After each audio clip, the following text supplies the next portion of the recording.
Olá mais uma vez, estamos aqui continuando nossas videoaulas, continuando com a videoaula do sexto ano. Estamos aqui na oitava aula do sexto ano e nessa oitava aula do sexto ano nós estamos falando aqui sobre cultura grega. Cultura grega que nós vamos ter que falar aqui sobre a questão da mitologia, mas vamos ter que falar aqui sobre também a questão da filosofia. Duas coisas que vão ser muito importantes para a cultura grega, mas também vão ser extremamente importantes para a nossa cultura, para a nossa maneira de pensar, para a nossa maneira de explicar o mundo. Então vamos começar aqui com a questão da mitologia, e a mitologia é, para nós, uma maneira de explicar o mundo. Ela é uma maneira de explicar o mundo igual a qualquer outra. Ela é uma tentativa de explicar o mundo tão válida quanto a religião que nós temos hoje ou a ciência que nós temos hoje. Isso daí é algo que está em todas as sociedades humanas, isso daí é uma característica do ser humano. Tentar explicar o mundo, tentar explicar as coisas que estão em volta deles. A mitologia é uma tentativa de explicar as coisas que estão às nossas voltas. Então, nas mitologias, o que nós vamos ter num primeiro momento é isso daqui. São esses monstros incontroláveis. As mitologias mais antigas que nós temos nas sociedades humanas, elas tratam, elas falam, elas têm como protagonistas esses monstros que nós não conseguimos dialogar, esses monstros que nós não conseguimos compreender. Não há conversa, não há negociação com esses monstros. No caso da mitologia grega que nós vemos hoje, ela diz que a origem de todas as coisas está a partir do momento que Cronos, o tempo, e Gaia, a Terra, o espaço, a partir do momento, então, que tempo e espaço se unem, eles dão a origem a todas as coisas. Cronos e Gaia se unem e dão a origem a essas primeiras forças da natureza que nós vamos chamar de titãs. Os titãs, os primeiros filhos de Cronos e Gaia, eles são a representação dessas forças da natureza. Eles são a representação do vulcão, eles são a representação do maremoto, eles são a representação do furacão. São forças da natureza que são incontroláveis. São forças da natureza com o qual você não pode negociar. São forças da natureza que o ser humano não consegue compreender. Agora, o que nós temos que compreender hoje é exatamente que existe um processo. Essas primeiras culturas fazem essa explicação do mundo a partir dessas forças incontroláveis, mas nós temos um processo que vai sair no pensamento mitológico e vai fazer surgir o pensamento filosófico que vai ser tão importante para a Grécia e a Grécia vai transmitir para nós. Então nós temos aqui, dentro do pensamento mitológico, nós vamos ter aqui três características básicas. Não importa a mitologia que você esteja tratando, a mitologia sempre vai tratar de um passado imemorial, um passado que o ser humano nem existe. É um passado que nos foi contado, que nos foi transmitido para alguém. Esse passado imemorial, então, é o momento de criação do universo, por exemplo. Quando Cronos e Gaia se unem, é esse passado imemorial que nós estamos ali. O ser humano foi criado muitos, milênios e milênios depois dessa união entre Cronos e Gaia. Então, não há ninguém para lembrar desse passado. Ele é imemorial, mas ele foi transmitido para nós. Ele narra sempre a origem de alguma coisa. Então, toda mitologia narra a origem do universo, a origem de algum elemento da natureza. Por exemplo, a origem do raio. Na mitologia grega, a origem do raio, então, é Zeus. A ira de Zeus. Toda vez que Zeus fica bravo, então, nas nuvens, no céu, o que acontece são os raios. E os raios também são utilizados por Zeus para ser uma arma dele contra os inimigos dele. Então, além dos raios representarem a ira de Zeus, a raiva de Zeus, eles também são uma arma de Zeus contra os seus inimigos. Mas essas mitologias, então, elas vão narrar a origem de alguma coisa, mas eles vão narrar a origem de alguma coisa também por genealogia. A partir de um momento que Cronos e Gaia se juntam, então nós temos aqui uma família, está se contando as coisas por genealogia. Nós temos aqui também rivalidades, alianças entre deuses. Na mitologia grega e na mitologia romana isso é muito comum. Os deuses, então, eles são rivais, eles têm ali as pessoas os outros deuses que eles não gostam e outros deuses que eles gostam. Nós temos também a possibilidade dessa mitologia, do pensamento mitológico, ser contraditório. Ele não precisa fazer pleno sentido, ele não precisa fazer sentido dentro dele mesmo. Ele é uma mitologia, ele é uma história que está passando o conhecimento. E é se transmitir o conhecimento que é o mais importante. Então ele pode ser contraditório, ele pode ser fabuloso, ele pode ser incompreensível, principalmente se você não tiver um mínimo de contato com a cultura da pessoa. Uma mitologia de uma cultura só faz sentido se você conhecer a mitologia, se você conhecer a cultura daquela mitologia, se você conhecer a língua daquelas pessoas, se você conhecer o modo de vida daquelas pessoas. Se você não conhecer esse básico, a mitologia não vai fazer sentido para você.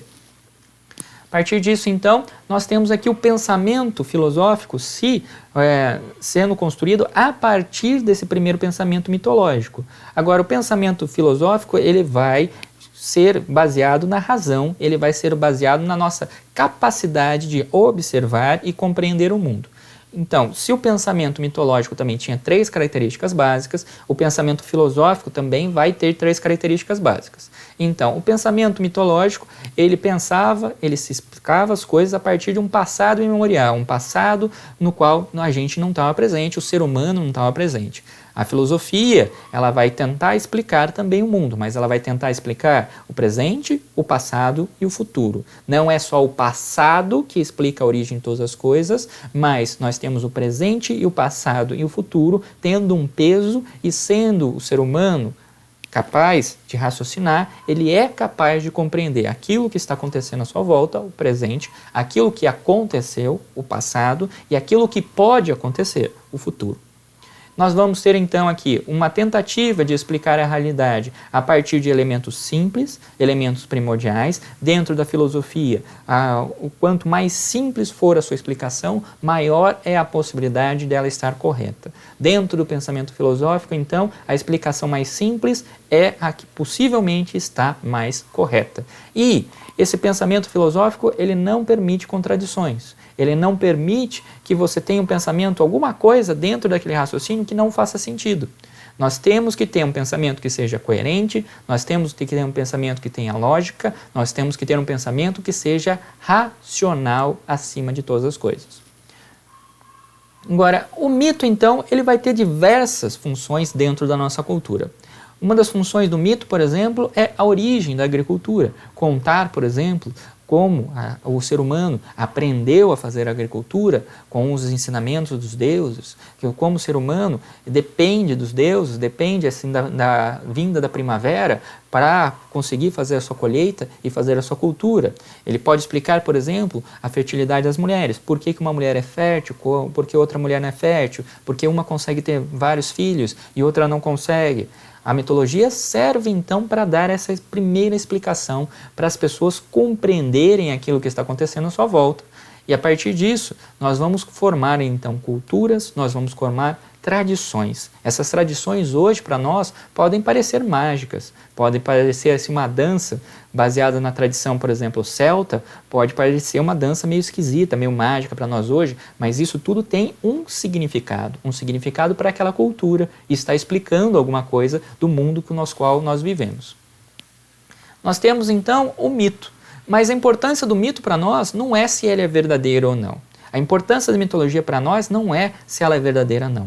Como Lévi-Strauss vai dizer para nós, a importância do mito está naquilo que ele transmite.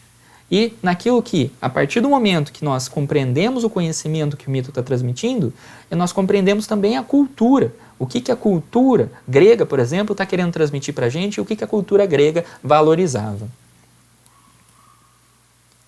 Ora então, nós vamos ter um processo. Esse processo vai sair do pensamento mitológico, que é um pensamento que pode ser irracional, não precisa necessariamente ter lógica, não precisa ter coerência, para um pensamento racional, que precisa ser racional, que necessita ser lógico, que necessita ter uma plena coerência. Então nós vamos ter aqui um processo de racionalização, um processo de tornar aquele pensamento mitológico que é irracional, é um pensamento que só faz sentido dentro dele mesmo, nem um pensamento que é racional. Esse pensamento aqui, então, a gente vai passar de uma transformação de um conhecimento mitológico para um conhecimento que é científico. Disso daqui vai surgir, por exemplo, a política.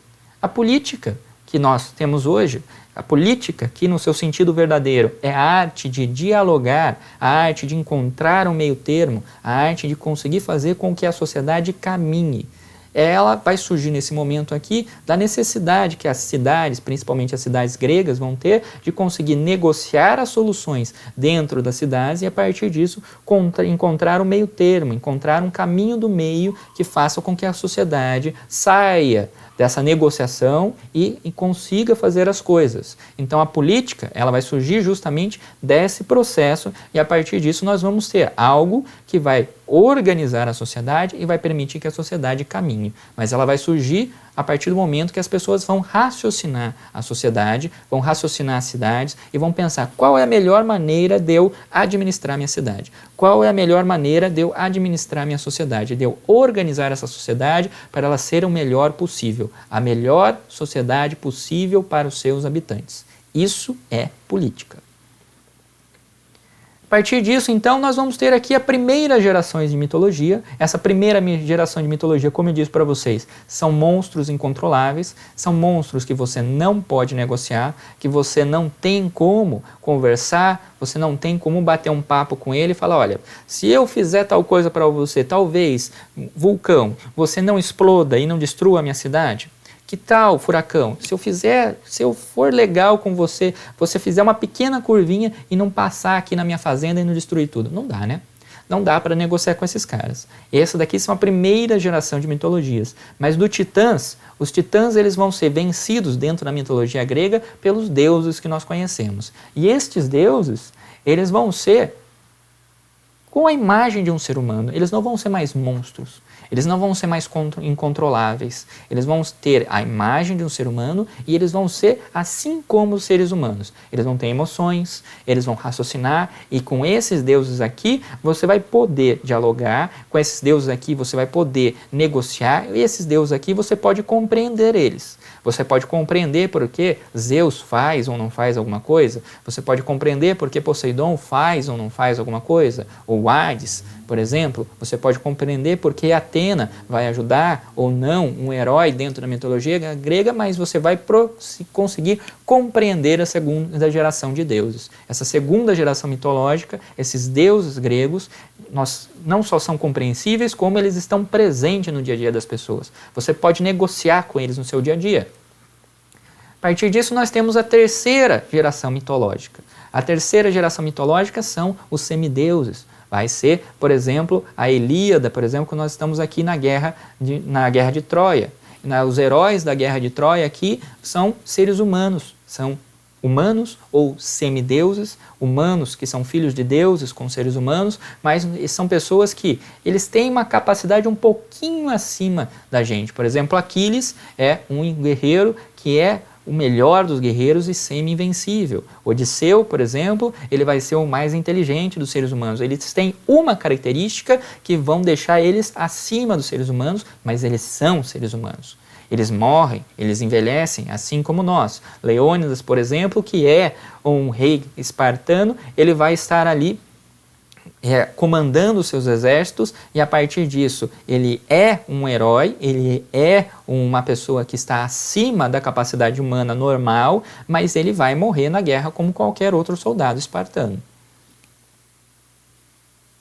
Esse mito, ele está na atualidade, ele está no dia a dia do nosso cotidiano. Quando nós pegamos, por exemplo, esses filmes que nós temos da Marvel, esses filmes que nós temos da DC, os quadrinhos que nós temos hoje em dia, por exemplo, nós estamos montando e nós estamos ali lendo mitologias. Mitologias que estão passando para nós conhecimento. Mitologias que estão passando para nós uma explicação de mundo. Uma explicação de mundo que pode ser a partir de dois personagens, por exemplo, o Batman e o Coringa. Um personagem que tenta manter a sociedade, defender a sociedade, e o outro personagem, o Coringa, que é o puro caos, é aquela pessoa que simplesmente quer destruir a sociedade. Mas nós temos aqui um valor sendo transmitido tanto pelo personagem do Batman, um valor de defesa da sociedade, de defesa da estrutura da sociedade, e um valor que é transmitido pelo Coringa, que é o valor de simplesmente daquela pessoa que quer destruir, quer o caos dentro da sociedade. Se nós pegarmos, então, qualquer herói que nós temos hoje, o Superman, a Mulher Maravilha, o Batman, ou então o Homem de Ferro, o Thor, eles são iguais à mitologia grega, por exemplo, que são seres humanos. Esses seres humanos eles vão ter uma característica a mais, eles vão ter algo a mais que permite que eles sejam um pouco a mais, algo a mais do que o ser humano, ser um super-humano. E a partir disso, a partir dessa característica a mais, ele faz algo que vai dar importância a eles, ele vai fazer algo que nos vai permitir ter um conhecimento, transmitir um conhecimento. Seja o super-homem, por exemplo, que ele está ali transmitindo o valor do que seria uma pessoa, seria um comportamento correto acima de tudo, ou, por exemplo, o Capitão América aqui que está transmitindo aqui o valor da sociedade americana, do American Way of Life, do jeito americano de viver, dos valores da sociedade americana, mas ele está transmitindo alguma coisa para nós. A mitologia é um jeito que nós utilizamos hoje para explicar o mundo e muito presente no nosso cotidiano. Agora chegamos aqui à cultura grega. A cultura grega ela vai transmitir não só a mitologia, ela não só vai transmitir a filosofia para nós, como ela vai transmitir também a roupa, a moda, e a partir disso nós vamos ter aqui a Grécia influenciando Roma, por exemplo. E a partir disso nós vamos ter muitas das coisas que nós encontramos na Grécia, nós também vamos encontrar na cultura romana. Os romanos eles conseguem conquistar a Grécia e a partir do momento que eles conquistam a Grécia, eles pegam muito da cultura grega, eles pegam muito do que é a Grécia para Roma também. Eles vão ali absorver toda aquela cultura grega, eles vão absorver todos esses valores da Grécia para Roma e vão tornar Roma ainda maior. Por isso que nossa cultura é greco-romana, porque os romanos eles não destruíram a cultura grega, eles pegaram a cultura grega para si e a partir disso eles tornaram a cultura grega deles. A partir do momento que a Roma conquista a Grécia, a cultura passa agora a ser greco-romana. E a cultura no Ocidente é greco-romana. Nosso jeito de ser é grego-romano, greco-romano.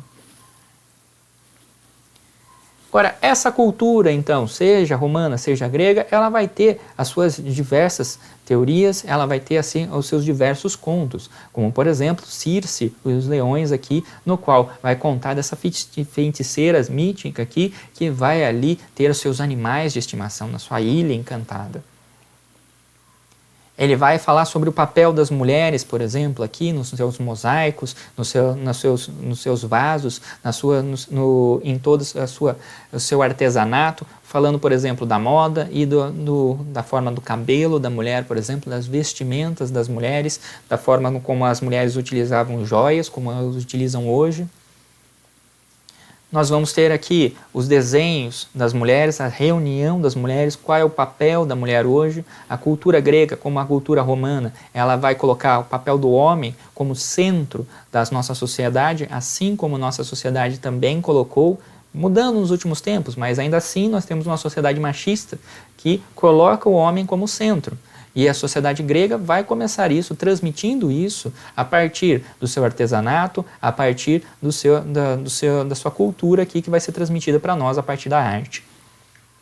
Essa arte grega aqui vai transmitir também os valores da filosofia, como por exemplo este quadro aqui, que vai ser um quadro do Renascimento, o Renascimento que é inspirado pela cultura greca-romana, esse momento muito importante ali da cultura dos países ali da Europa, que vai ser inspirado nessa cultura greco-romana, vai ser inspirado nessa cultura grega, que nesse momento aqui nós temos Sócrates, aquele que é considerado o primeiro filósofo verdadeiro, sendo aqui convencido a morrer pela sua filosofia. Sócrates foi considerado aqui então culpado de corromper os jovens de Atenas, ao ensinar para eles filosofia, ele estava corrompendo os jovens de Atenas. Esses jovens de Atenas, aí, a partir do momento que eles aprenderam a pensar, eles estavam ali questionando a cidade de Atenas, então ele é culpado de ensinar filosofia, ele é culpado de corromper os jovens de Atenas e ele é culpado por não cultuar os deuses de Atenas. A partir disso, ele é convencido, então, ou ele tem uma escolha, na realidade. Ele tem uma escolha de ou sair da cidade para sempre, ser expulso da cidade, ou então se suicidar. E ele escolhe morrer. Ele escolhe morrer pelo seu pensamento, ele escolhe morrer pela sua ideologia. E a partir disso, nós temos aqui o grande exemplo do primeiro filósofo, que morre pelo seu pensamento. Agora, a mitologia, então, ela vai estar presente no nosso dia a dia e ela vai ser transmitida. Essa maneira como os gregos transmitiam dentro de uma sociedade oral, dentro de uma sociedade de pessoas analfabetas, a mitologia é o que nós utilizamos para explicar o mundo. E nós temos aqui uma das mitologias mais famosas, que vai ser um mito da caverna dentro da Grécia. Esse mito da caverna eu vou tentar explicar com vocês aqui, com a ajuda dessas tirinhas do Maurício de Souza, da Turma da Mônica. Vou aproveitar aqui que a minha esposa saiu. Ela foi fazer algumas coisas fora, então eu estou sozinho aqui nessa quarentena e vou tentar aqui utilizar essas tirinhas para falar com vocês, para ensinar vocês esse mito da caverna, que é o mais importante e mais famoso de todas as metáforas que a filosofia vai utilizar para ensinar a mitologia, para ensinar a filosofia fácil para vocês. Agora, se ficar ridículo, se eu não conseguir fazer isso aqui direito, então, por favor, não contem para minha esposa para ela não tirar sarro da minha cara. Mas vamos lá. Então, nós temos aqui, primeiro, então, o nosso personagem principal aqui passando na frente de uma caverna. E dentro dessa caverna aqui, então, nós vamos ter diversos barulhos. Glup, glup, glup. A partir disso, então, ele vê lá de dentro da caverna. Bravo, bravo, muito bem, clap, clap, clap, clap, clap. Nós temos lá, ele fica curioso, e agora? Essa foi linda, pena que tenha passado tão depressa. Lindo, lindo. Bem-vindo outra. Que feia! Então fica curioso, olha para dentro dessa caverna, e aqui dentro da caverna, então, ele vê esse bando de velhos aqui, olhando para a parede, olhando para as sombras que estão acontecendo na parede. Ele, nosso personagem principal aqui, então, está olhando essa cena, um bando de velhos sentado, olhando para a parede. Que coisa feia! Fica parado o tempo todo, fora, fora! Ei, moço, pode me dizer o que vocês estão fazendo? Que pergunta mais boba, como se existisse outra coisa para fazer. Estamos contemplando a vida. Então, para esses velhos aqui, a vida é o que está passando nessa parede. Para esses velhos aqui, a vida é essas sombras que estão passando na parede aqui. Tudo que é verdade é o que está passando nessa parede aqui. Então, que vida? Só tem uma parede aí. Psiu, está atrapalhando. Lá vem outra. Bravo, bravo, lindo. Então, outra sombra passa. Outra sombra passa e os velhos continuam olhando somente para a parede, somente para as sombras. Ora, foi só uma sombra. Vocês deveriam admirar o dono dela. Do que você está falando? Você está enganado. A vida está ali. A vida está aqui, na parede, nas sombras. Puxa vida, eles acreditam mesmo que o mundo todo está naquela parede. Eles acreditam mesmo que tudo aquilo que existe está nessa parede, são essas sombras. Ei, o que é isso? Você não pode fazer isso. Sai da frente, tem uma novidade para vocês. Nosso personagem principal aqui entra na frente das sombras, entra na frente dos velhos e tenta mostrar o mundo de verdade para esses velhos. Mas os velhos, em vez de agradecer, em vez de ver o que está acontecendo, eles ficam bravos. Porque o nosso personagem principal entrou na frente da parede, entrou na frente das sombras. Não querem apreciar a vida? Aqui tem uma verdade. Eu sou de verdade. O nosso personagem principal é de verdade. As sombras, a parede, não é. Os velhos acreditavam que só as sombras eram verdadeiras. E agora o nosso personagem principal está falando que ele é de verdade. As sombras não. As sombras são só sombras. Seu engraçadinho, vamos dar um jeito em você. Calminha aí, amigos. Eu só estava brincando. Volte aqui, volte aqui. Podem ficar sossegados, eu já vou indo. Então os velhos perseguem ele, tentam bater nele, tentam ali prendê-lo, o nosso personagem principal, e eles acabam saindo da caverna. Quando eles saem da caverna, eles se dão conta, eles se dão de cara com o mundo real. Qual é a atitude de uma pessoa que achou que aquele mundinho, que aquele negócio dentro da caverna era o mundo real para eles o tempo inteiro? E agora ela se dá conta de que o mundo é muito maior do que isso, de que a verdade é muito maior que isso. O que acontece é isso daqui. Esse clarão está nos cegando. Isso é um castigo. Nós deveríamos ter parado de contemplar a vida. Não deveríamos ter parado de contemplar a vida. Então, o que acontece com uma pessoa quando ela enxerga, quando ela vê a verdade pela primeira vez? Ela fica cega. Ela não se dá conta de que aquilo é verdade. Ela fica brava, ela fica cega e não se dá conta de que aquilo é verdade. Mas depois que ela se acostuma com a verdade, depois que ele se acostuma com esse mundo imenso que existe à nossa volta, que ela sai desse mundinho, que ela para de olhar para o umbigo, então o que vai acontecer? Vocês não estão acostumados com a luz, vocês não estão acostumados com a verdade. Vamos, amigos, abram os olhos devagar. Abram os olhos devagar. Olhem para a verdade devagar. Entendam a verdade devagar. E aproveitem para ver tudo que existe aqui fora. Aproveitem para ver tudo aquilo que existe aqui fora. Aproveitem para ver o mundo. Aproveitem para ver a verdade, que é muito maior do que nosso mundinho, que é muito maior do que o nosso umbigo. Ei, ele estava falando a verdade. Existe vida aqui fora. É tão mais bonita, é tão mais cheio de cores. Puxa, obrigado, moça. Se não fosse você, passaríamos a vida somente olhando para as sombras. Nós vamos indo, temos tanto a fazer, temos tanto que olhar. Adeus, moço. Tem pão que perderam olhando simplesmente para as projeções. Então nós temos aqui, as pessoas saem da caverna, mas com o passar do tempo, o que acontece? Bravo, lindo. Ei, o que vocês estão fazendo? Que pergunta mais boba, como se existisse outra coisa para fazer. Estamos contemplando o fantástico show da vida. As pessoas aqui estão olhando para uma televisão e acham que só aquilo que está passando na televisão é verdade. Como hoje, as pessoas olham ali no seu celular, ali no seu grupo de WhatsApp, ali naquele mundinho que fica ali na sua mão e acha que só a verdade está ali, que tudo aquilo que você precisa no mundo só está ali e não vê nada mais do que está à sua volta. Não levanta a cabeça para ver mais nada.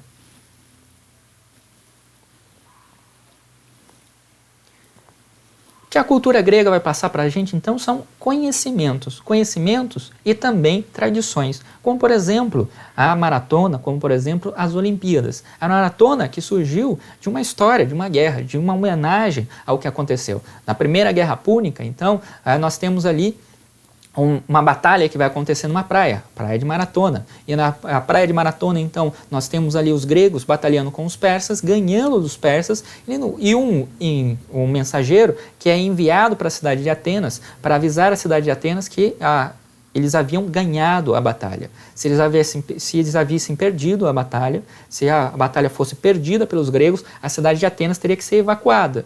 Então era muito importante a cidade de Atenas saber o que aconteceu o mais rápido possível, para saber se ela teria que ser evacuada, se as pessoas teriam que fugir do exército persa ou não. Então esse mensageiro correu por 40 quilômetros e ao chegar à cidade de Atenas, ele grita vitória e morre. Em homenagem a esse mensageiro que levou a vitória, levou o conhecimento da vitória para a cidade de Atenas, então foi criada a tradição da maratona, de uma corrida de 40 quilômetros. Nós temos aqui a tradição das festas com músicas que vão vir dos gregos, dos banquetes, como eles colocam ali, que vai ser uma tradição romana também. Uma tradição que nós vamos ter aqui nesses banquetes do uso, por exemplo, de elementos alcoólicos, por exemplo, vinho, ou do uso da cerveja depois. Essa festa, esses banquetes que nós fazemos em casa com os amigos, por exemplo, no qual nós utilizamos o álcool para tentar ali fazer com que as pessoas que mais presas se soltem ali e tudo mais, isso é uma tradição grega, isso é uma tradição romana, já muito mais antiga do que os seus amigos, do que a sua família. Agora, a cultura grega ela também vai influenciar a nossa arquitetura, como, por exemplo, com o uso de colunas para fazer a decoração, o uso, por exemplo, dos prédios, como são construídos nossos prédios hoje, principalmente os prédios públicos que nós temos no Brasil, eles são construídos conforme os romanos, conforme ali os gregos construíam. Se você for num fórum, por exemplo, de justiça, você vai perceber que o fórum de justiça tem esse triângulo aqui em cima dele. Esse triângulo é o símbolo da justiça. Esse triângulo é o símbolo da justiça na Grécia. Então, o triângulo era o símbolo da justiça na Grécia e em Roma, e hoje os fóruns brasileiros também são construídos por tradição com esse triângulo. Nós temos aqui as colunas, por exemplo, que nós vimos, por exemplo, nas casas mais chiques, naqueles casarões enormes, ou, por exemplo, nos grandes prédios públicos. Essa daqui é um tipo de coluna que os gregos utilizavam, chamada coluna dórica. Nós temos aqui a coluna jônica, que tem essa espiral aqui em cima dela, também outro tipo de coluna também muito utilizada, que nós vamos ter aqui esses enfeites dentro da base e na parte superior dela. Nós vamos ter aqui a coluna coríntia, que é essa coluna bem mais trabalhada aqui, que vai ser muito presente, por exemplo, na arquitetura medieval. Nos prédios medievais aqui, essa coluna aqui era muito utilizada, por exemplo, para você fazer aqui anjos e demônios aqui segurando o teto, por exemplo, de uma igreja ou, por exemplo, de um monastério. Essas colunas aqui que vão estar no Paternão, vão estar lá nos principais templos e religiosos de Atenas, por exemplo, ou das outras cidades gregas que nós podemos visitar hoje, as ruínas deles lá na Grécia. Ou, por exemplo, vão estar no monastério. Monastério aqui medieval, que vai estar com essas colunas gregas aqui, exatamente como se construía na Grécia. A Grécia, então, vai ter uma cultura muito rica e ela vai ter uma arte muito rica que vai ser transmitida para nós principalmente pelo Renascimento, que vai acontecer ali no final da Idade Média, início da Idade Moderna, e esse Renascimento aqui, ele vai pegar isto que era da cultura grega, esses exemplos da cultura grega, como por exemplo esse vaso aqui que está contando, por exemplo, o desenvolvimento na medicina, e vai tentar resgatar todos os valores da cultura grega, e a partir disso a cultura grega e a cultura romana se tornam a cultura mais valorizada que nós temos hoje. E a cultura, um momento que é considerado que a cultura atingiu o auge dentro da sociedade ocidental.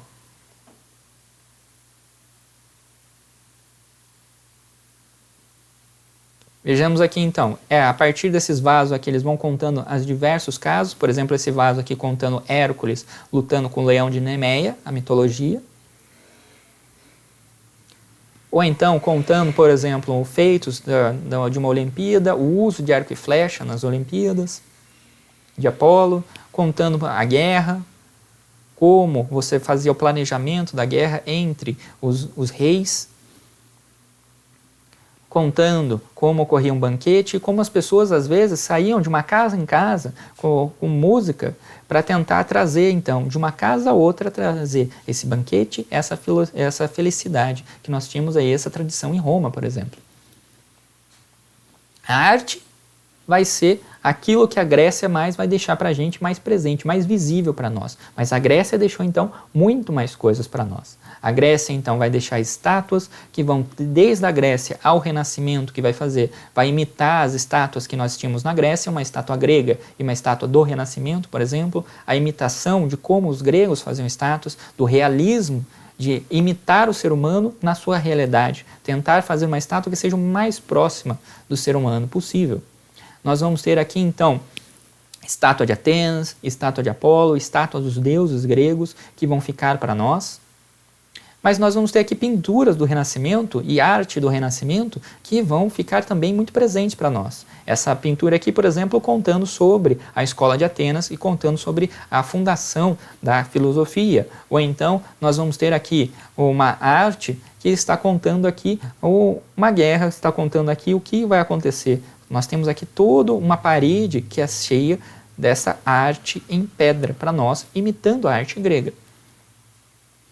Nós temos o teatro grego aqui, que a forma como nós construímos o teatro aqui, em um semicírculo aqui, por exemplo, com o palco aqui, é dos gregos. Esse teatro aqui que era utilizado para os gregos, tanto para apresentações de teatro, como para reunião, para assembleias que iriam decidir o que estava acontecendo na cidade, elas são uma tradição da Grécia.